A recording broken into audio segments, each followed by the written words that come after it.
Hey guys, welcome back to my channel. For those of you that don't know who I am, my name is Camila Bravo.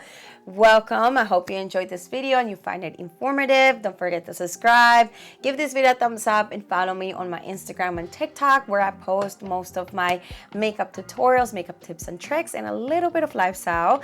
So hopefully you find this video informative, because as you see by the title, I am going to be talking about a procedure called Genioplastic that I did 2 months and 2 weeks ago. It's crazy, time flies.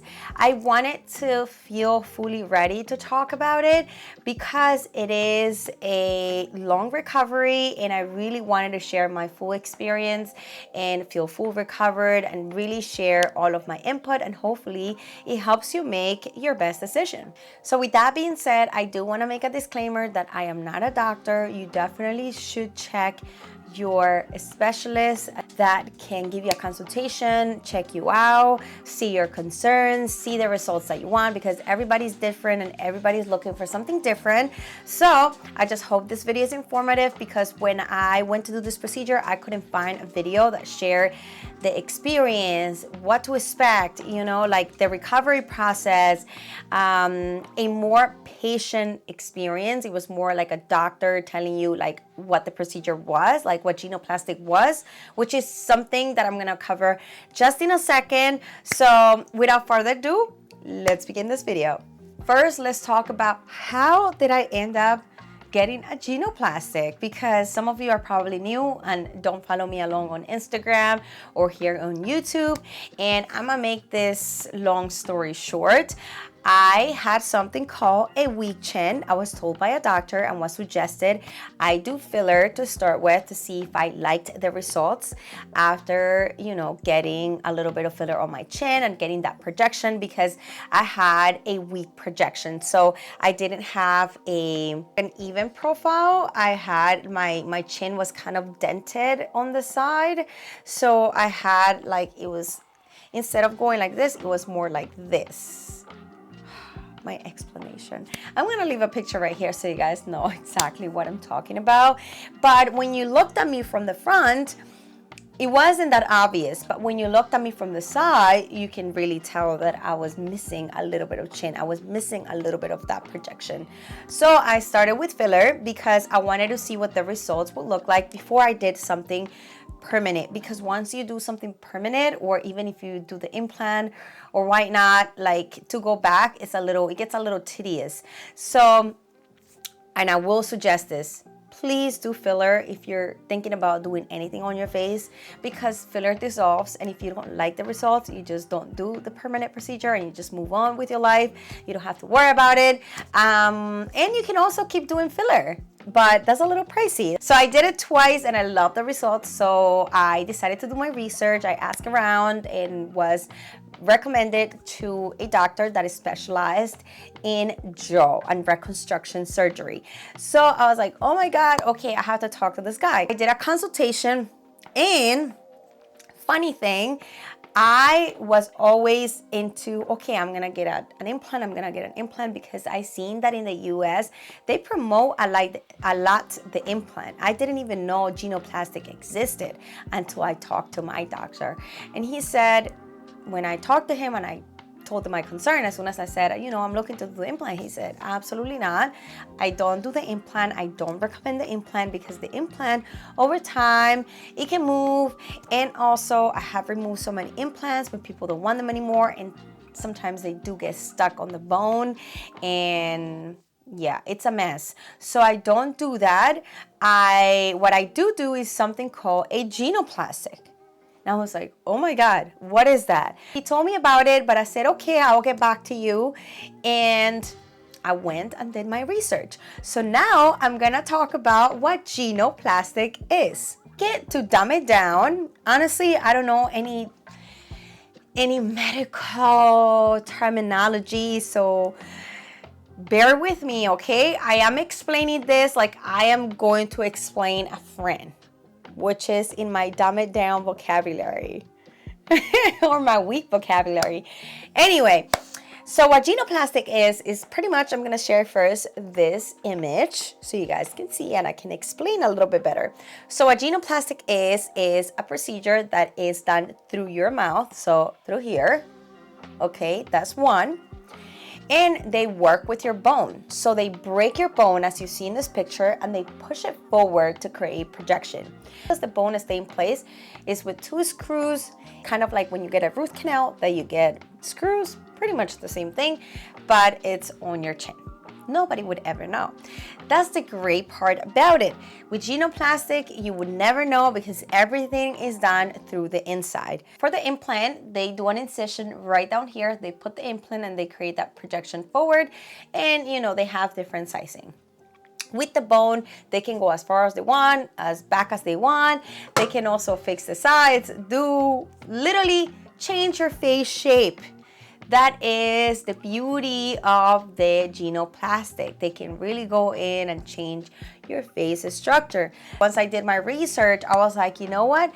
This is it for me because I really don't want a scar. And I also heard from doing my research and looking at videos, and like I said, I'm not a doctor, but this is what I saw on YouTube and on videos of professionals talking about it, is that when you have a fracture on your arm, foot, whatever, and your bone heals, it can heal 10 times stronger, and it heals like nothing ever happened. So that's one thing that I really love, because if you punch me probably 2-3 years from now, I'll be fine. Okay, my face is it's not gonna break. It's gonna be okay. If anything, I'm gonna break you. It's like, no, I'm playing. But anyway, that could happen, and my jaw is gonna be super strong. Nothing is gonna happen with my bones. It's gonna heal like nothing ever happened, and that made me really, really happy. Now let's talk about how long is the procedure. So the doctor said between an hour and an hour and a half. It took me around an hour and a half, and oh my God, I know. Sounds like it's not long, and you're like, oh my God, yes, it's such a small procedure. I mean, it is a small procedure. You're in and out because it's only an hour and a half, but the trauma, girl, the swelling after, and it was so funny because from my upper lip up, I had nothing. Like, it looked like I did nothing. From the bottom lip down, I was so swollen. I looked like a frog. It was so bad. I was so big. I could barely talk. When I first got out of the surgery, I was in pain a little bit. They gave me more medicine and I was fine. I went home, and I'm already kind of used to sleeping like this. I'm really good at sleeping on planes, so I'm like used to it.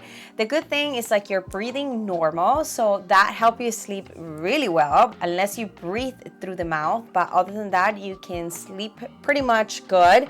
You can sleep on the side, but because you're swollen, it hurts. The doctor did say I can sleep on the side, but it hurts because it's swollen. You have to put a lot of ice, like literally have ice buckets next to your cheeks. You have to put a lot of ice. But here we are. Honestly, the first 2 days, I didn't feel any pain. I feel like I was still under so many medication that they put at the surgery and the medicine that they gave me. But on the 3rd day, I felt so much pain here in front. Like, you know, if you got punched or you hit something and it's the pain was just infused there. So I put a lot of ice. You're supposed to put a lot of ice. You immediately start seeing swelling coming down. Like after like the 2nd day, you start seeing everything slowly coming back to normal, and you start seeing the big bruises. Big bruises. The first few days, you gotta eat with a syringer. With a syringer, I think that's what it's called. With a syringer, you gotta eat with a straw, liquid diet, which was one of the plus, because when you're in liquid diet for literally like 2 weeks, because you can't really eat, moving your mouth hurts, laughing hurts, because remember the stitches go from one side to the other. So when you laugh, you're stretching your skin, you're stretching the stitches, and it hurts. Can't really eat anything that irritates that area, so nothing citruses. Also your teeth, your bottom teeth, it gets very sensitive. I only had, I believe, 2 tooths that were very sensitive for a while after a few days. In the beginning, no, but I like after 2 weeks, my 2 tooths, not anymore, thank God. They were very sensitive. I couldn't drink anything cold because it would like stain, and it will feel like when you eat ice cream with your teeth and they just like hurt so bad, like you get a brain freeze, pretty much that. So I had to drink anything that was cold with a straw. I was swallowing everything liquid for a while. And this part kind of feels heavy. I don't know why, but it does. It feels like something was done. Kind of like when you get punched and you're swallowing, it feels like a little heavy, like it's swallowing pretty much. Your lip does get very sensitive in the beginning, very sensitive, and it's almost like a numb sensitivity. Like it's sensitive, but it's numb, but you can still feel your lip. It's just kind of like a weird feeling, and that's one of the risks of this surgery, because you do have nerves from your teeth. If the doctor that does this procedure touches those nerves or don't know how to work those nerves, you can lose sensitivity on your bottom lip. I didn't. I was able to have as soon as I left the surgery and I woke up, I felt my bottom lip like normal. So that was a big plus for me. And yeah, but the process, the recovery is a little tedious. I think I shared in my stories that at some point I was a little frustrated because, you know, even working out hurts, even getting on a plane hurts, even going up the hill, because Colombia, Medellin has a lot of mountains. Even going up the mountains and the pressure, you feel the pressure here, which is so weird. And also the stitches take a little while to completely heal. That's why the irritation, you gotta be really careful when you talk. There is a lot of tedious things about this procedure, but I think at the end it's really worth it. I love it. I love how I look, and that's the most important thing to me, that I love how I look and that I was taken care of, that I had a great doctor, that nothing really happened more than just, you know, breaking my jaw and pushing it forward. Sorry, not my jaw, my chin. Also, he did fill in a little bit of the sides here. I had a little hole on this area and he filled it in just a tiny bit. So he did say that, you know, if I wanted that or not. And I did say yes, because when I did filler, the doctor did fill in this area, and he made such a big difference. He made everything kind of like balance out the face. So this is why it's great to do consultations. This is why it's great to find a good doctor. By the way, not a sponsor. I just wanted to do this because I just want to share my experience. And if you're looking into something like this, maybe this is helpful. Also, something that I realized is you never know that you use one side of your mouth to chew more than the other until you get this procedure done. Because I realized that I chew a lot on the right side more than the left side. So my left side was recovering faster, and it's really, at this point, it's like fully recovered. But my right side, it took a longer time to recover because I was putting a lot of pressure on this side from like chewing and everything. I realized I did everything on this side, so I was hurting my stitches more on one side than the other. Slow but surely you will recover. But once you know this, you know what you're putting yourself into. I didn't know what I was putting myself into, and I feel frustrated at one point because it almost felt like I couldn't be myself anymore, because it was something that was holding me back, like the pain, the stitches. I couldn't laugh, I couldn't talk. Like, it was just felt annoying, and I was frustrated at some point that I did share in my stories. But now I feel so much better, and that's why I wanted to wait the fully 2 months, and I waited 2 more weeks because it was my birthday and I was so busy planning everything. And finally, I had the time to do this video for you guys. But yeah, so now let's talk about how I feel about the procedure. I see a difference. Absolutely, yes, I do see a difference. So the doctor did 5 millimeters projection, which sounds like it's not much, but it made such a difference. Such a difference. In case you're wondering, like, how much did they push forward? Genioplastic, also the skin stretches, so it literally tightens everything, which is really, really nice. Finally, we're talking about the positives. I feel like I talk so much negativity, but it is what it is, you know, like every procedure has the cons and pros, and I feel like we have to talk about everything so you know what you're putting yourself into. But yeah, so it gives you a nice stretch around here, which is nice. I also feel like I felt like I had a lot of space here. Like I wasn't used to this. This is weird to me. I was telling Brian, I was like, oh my God, now I feel like you, because he literally is so perfect. Like his side profile, it's like so good. Like he's so, I guess, like sharp from like being a man. I don't know, but I feel like I have so much space here. Also, I have to get used to my new face in a way. I mean, I did change a little bit, but it made such a big difference that now I'm like studying my face now, which is really interesting and very fun to do, because I've been doing my makeup for so long, like a certain way, and I will switch certain things to enhance my face and to contour and highlight the areas that I wanted to project, that I wanted to hide. Now I have to contour a different way, because now I'm more snatched in certain areas that I really don't need that much contour. It's been a fun learning process of my new face. Also, the different angles when I post now, they're different. Now they're not the same as they used to be, because I used to post the way that I felt comfortable with, that I felt like it compensated for the rest of my face. Let me just say that I was happy with how I was before.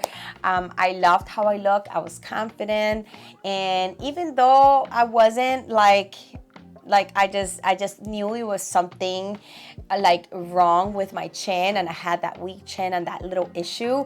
It really didn't bother me to the point that I will cry to sleep. No, I was okay. That's why it took me so long to get this done. Like I knew about this like since 7 years ago, and I finally, like out of a sudden, like a chip hit me, and I was like, okay, I'm gonna get it done, whatever, let's do this. So I did it. You know, it wasn't something that I planned. I'm more like a spontaneous, like, okay, let's get it done, whatever. I'm so happy with how the filler is looking. I think I'm ready. And you know, please do get filler if you plan to do anything to your face that is permanent before you get anything permanent done, because there's no going back. So that's one of the suggestions recommendations I will definitely say do before anything. And of course, get a consultation, because you might think you have a weak chin, but you might have a double chin that you can get rid of with Kybella or lipo, with a lipo right here. Doctor actually told me if I did had any fat here underneath my chin, he was gonna do a lipo, but I really didn't have anything. What I had was that weak chin, that when he pushed the chin forward, it really like stretched everything and pulled everything up and gave me that nice, which was nice. The stitches, the healing looked incredible. I was so surprised. The body healed amazing. Finally, I'm 95% myself. I still feel a little bit of stiffness. I'm still like recovering in that sense, but other than that, I feel great. Finally, I can talk. Finally, I can laugh. Finally, I can eat anything. Another question that was asked a lot was the pricing. So I did my procedure in Colombia, and the procedure alone, without calculating like flights and stay in Colombia, I would say it was around 2,300, 2,500. This is without tickets, without staying and eating and all the meals. This is counting the doctor's fee, counting the hospital fee, medication. I don't know if that's pricey for you guys.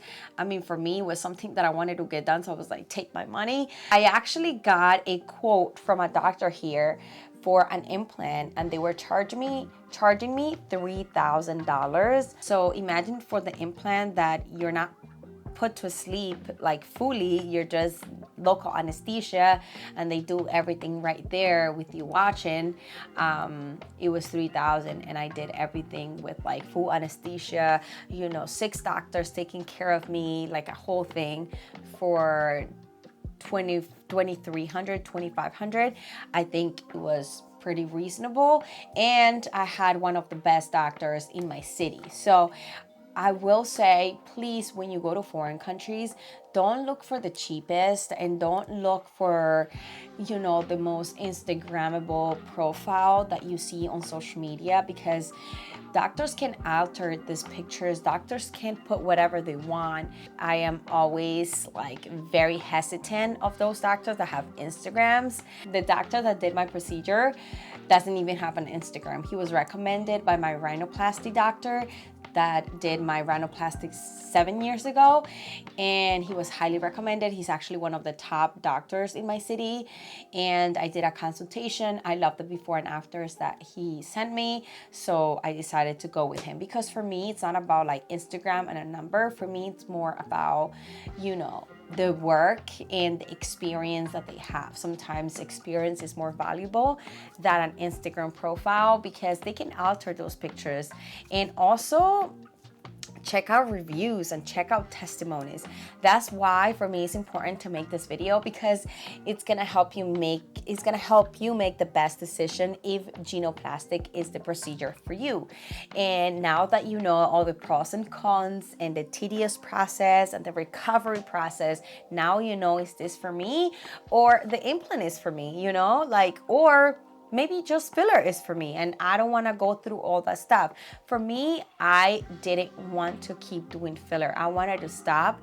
I just didn't want to keep injecting stuff on my face, and I just wanted to do something permanent, so I just didn't have to go through the process like every 6 months. Not only is costly, but also you put something on your face and you never know in the long run, you know, if I really love the results, why not do something permanent and get it over with? But you might be that one person that maybe you just want to do it a one time here, one time here. So, you know, everybody's different, but I really hope this video is helpful. Let me know in the comment sections if I missed any of your questions. I did take into consideration all of your questions that you guys left on my Insta stories, and I think I answered all of them. Let me know if I missed anything. Thank you guys so much for watching. I hope you enjoyed this video. I hope it was helpful. Don't forget to subscribe, give this video a thumbs up, and share with your friends and family members that are thinking about doing something like this, or that didn't know about this option, and now you know, and you wanna let them know that this option exists, because I love to know all of my all of my options before I make a decision. I don't know about you, but I need to know everything, and thank God I came across this option. So thank you guys so much for watching, and I'll see you guys on my next video. Bye.